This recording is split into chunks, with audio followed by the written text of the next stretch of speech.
If we sat around and we waited for the perfect condition to create something, absolutely nothing would come of that. So when I say that, I mean life will make you feel uncomfortable.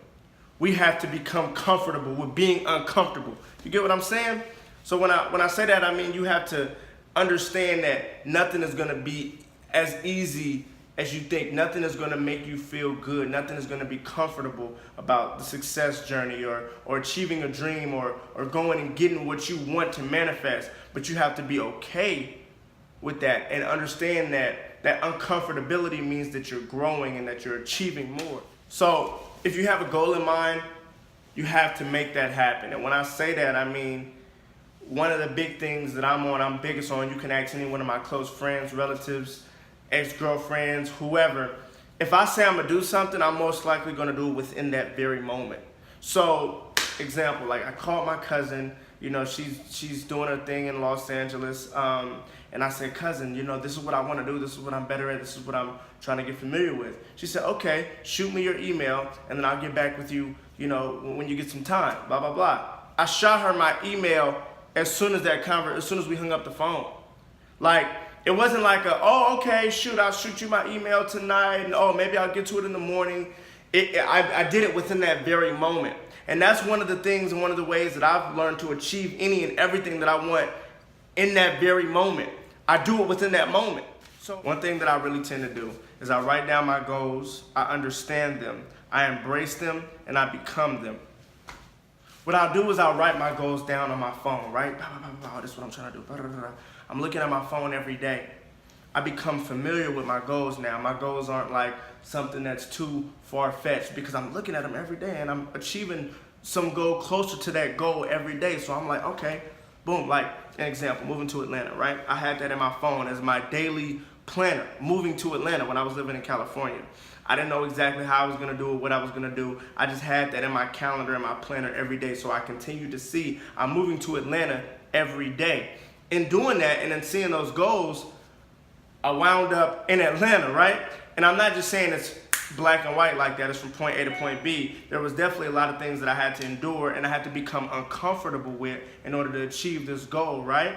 But one of the things that I did was I wrote them down and I embraced my goals and it didn't become unfamiliar with me. I got comfortable with my goals. You get what I'm saying? Every day I saw the same thing, move to Atlanta, move to Atlanta, move to Atlanta. I didn't know what I was gonna do or how I was gonna do it or even where I was gonna stay, but I made it happen because I saw these goals and I wrote them down and this was something that drove me every day subconsciously. I had to also get around people with familiar goals. And that kind of didn't happen until I got to Atlanta, right? I'll touch on that in a minute. But one thing that another bullet point that is extremely important right now is success and humility are one and the same.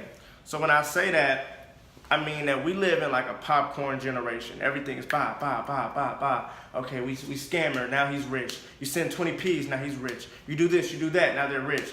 But there's no humility within that quick instant get rich scheme. And there's no longevity in these quick get rich schemes either.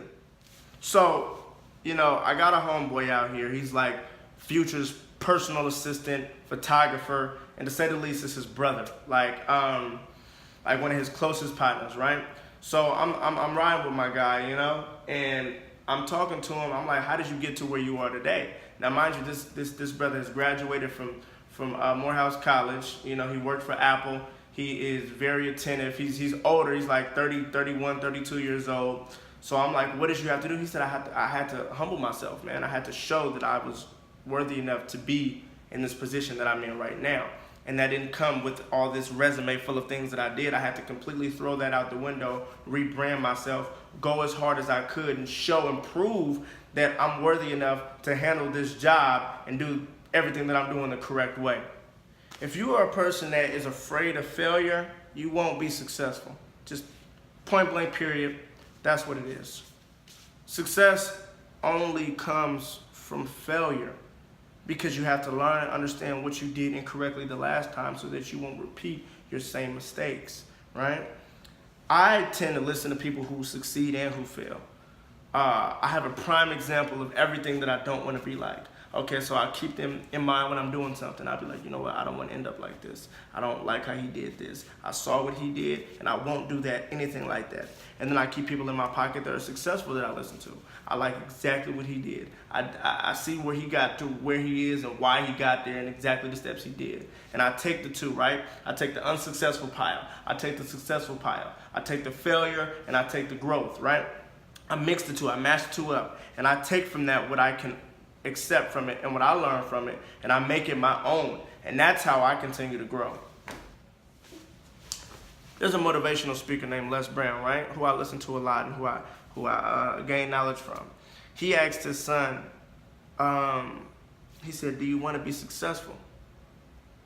His son, of course, responded, "Yeah, Dad. I mean, of course I want to be successful, right?" Then he asked his son again, he said, "Do you expect to be successful?" His son said nothing.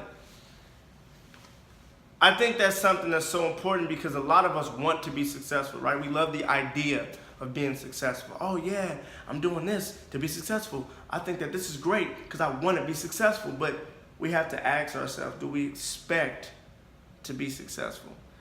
And with that expectation, it goes to my first bullet point when I said, if we sat around and waited for the perfect condition to create something, absolutely nothing would come of that. I think those two tie into each other because when you expect to be successful, that means it's not like you're waiting on anything to come out of the sky or you're waiting for that successful plan.